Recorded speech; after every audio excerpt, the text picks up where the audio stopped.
అమరావతిలో బీసీలకు చోటేది? బీసీలకు చోటు లేని రాజధాని అసలు రాజధాని కాదు. కార్పొరేటర్లకు 100 ఎకరాలు, బీసీలకు మాత్రం మొండి చెయ్య. బీసీవే పార్టీ అడుగుతున్న 1000 ఎకరాలపై మాట్లాడరెందుకు? ఇక కాలయాపన చేసే రోజులు పోయాయి. అడిగే స్థాయి నుంచి శాసించే స్థాయికి వెళ్లే సమయం ఆసన్నమైంది. బీసీల చెమట చుక్కలతో నిర్మితమవుతున్న అమరావతి రాజధానిలో బీసీలకు ఆత్మ గౌరవంతో కూడిన చోటు లేకపోవటం చారిత్రక అన్యాయం.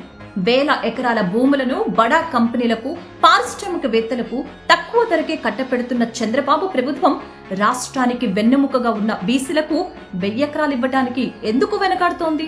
బీసీలంటే కేవలం ఓట్లు వేసే యంత్రాలేనా? వారికి రాజధానిలో భాగస్వామ్యం అక్కర్లేదా అని నిలదీస్తున్నారు బీసీవై పార్టీ అధినేత బోడే రామచంద్ర యాదవ్. బీసీలను కేవలం కూలీలుగా లేదా ఓటర్లుగానే చూస్తున్నారనేది బీసీవై పార్టీ ఆవేదన. రాజధాని నిర్మాణంలో బీసీల చెమట, బీసీల రక్తం ఉంది.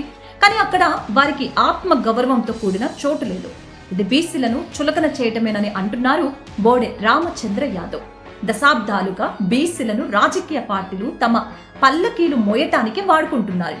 ఇప్పుడు ఒక హక్కుగా 1000 ఎకరాలు అడుగుతుంటే పాలకులు మౌనం వహించడం వారి అహంకారానికి నిదర్శనం అంటూ తీవ్ర స్థాయిలో విరుచుకుపడుతుంది బీసీవై పార్టీ.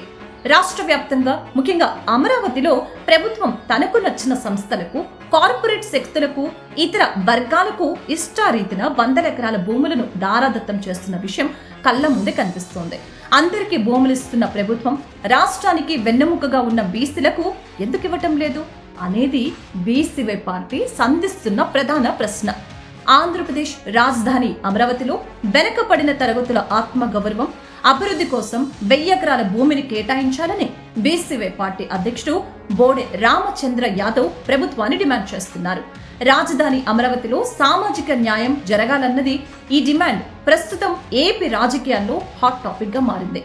బీసీల విషయంలో ప్రస్తుత చంద్రబాబు ప్రభుత్వానిది ఎంతటి నిర్లక్ష్యం అంటే, అమరావతిలో అన్ని బీసీ కార్పొరేషన్లకు సొంత భవనాలు నిర్మిస్తామని రాష్ట్ర ప్రభుత్వం ప్రకటించింది. ఇప్పటి వరకు ఒక్క అడుగు కూడా ముందుకు పడలేదు.